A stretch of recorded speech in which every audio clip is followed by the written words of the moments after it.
ഇപ്പൊ നിങ്ങൾ കഷ്ടപ്പെട്ടിട്ടോ അല്ലെങ്കിൽ ആരെങ്കിലും കൈയും കാലൊക്കെ പിടിച്ചോ നിങ്ങൾ ഗൾഫിൽ ജോലി കിട്ടിയെന്ന് വിചാരിക്കും. പിന്നെ നിങ്ങൾ ചെയ്യേണ്ട കാര്യം എന്ന് വെച്ചിട്ടുണ്ടെങ്കിൽ പരമാവധി പൈസ ഉണ്ടാക്കാൻ നോക്കുക. അതിപ്പോ ചെറിയൊരു എമൗണ്ട് ആണെങ്കിൽ പോലും നിങ്ങളുടെ പേരിൽ സേവ് ചെയ്യാൻ പറ്റുന്നതാണെങ്കിൽ നിങ്ങൾ സേവ് ചെയ്തോ. ഏറ്റവും കൂടുതൽ ആളുകൾക്ക് പറ്റുന്നൊരു മണ്ടത്തരാണ് കിട്ടുന്ന പൈസ മൊത്തം നമ്മൾ നാട്ടിലേക്ക് അയച്ചു കൊടുക്കുക. ശരിക്കും അങ്ങനെ ചെയ്യരുത്. അപ്പൊ ചില ആളുകൾ ചോദിക്കും നിന്റെ കയ്യിൽ ഇഷ്ടം പോലെ സേവിങ്സ് ഉണ്ടോന്ന്. ഇപ്പൊ എന്റെ പേഴ്സ് എടുത്ത് നോക്കി കഴിഞ്ഞിട്ടുണ്ടെങ്കിൽ അതിനകത്ത് ഇത് ബില്ലടയ്ക്കാത്ത ഒരു 3-4 ക്രെഡിറ്റ് കാർഡും പിന്നെ ആർക്കും വേണ്ടാത്തൊരു ഡെബിറ്റ് കാർഡുമാണ്.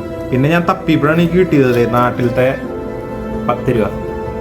ഇതെന്റെ മാത്രമൊന്നല്ല, ഭൂരിഭാഗം ആളുകളുടെ അവസ്ഥ ശരിക്കും ഇത് തന്നെയാണ്. ശരിക്കും പറഞ്ഞു കഴിഞ്ഞാൽ നാട്ടിൽ നിന്ന് നോക്കണ ഒരാൾക്ക് നമ്മൾ ഭയങ്കര റിച്ച് ആയിട്ടോ നമ്മുടെ കയ്യിൽ ഇഷ്ടംപോലെ പൈസ ഉണ്ടെന്നൊക്കെ അവർ തെറ്റിദ്ധരിക്കും. അപ്പൊ പുതിയതായിട്ടൊക്കെ ജോലിക്ക് വരുന്ന ആളുകളുടെ അടുത്ത് പറയാനുള്ളത്, നിങ്ങൾ നിങ്ങളുടെ പേഴ്സണലി കുറച്ച് പൈസ സേവ് ചെയ്തതിനു ശേഷം മാത്രം വീട്ടിലേക്ക് ആവശ്യമുള്ള പൈസ മാത്രം അയച്ചു കൊടുക്കുക.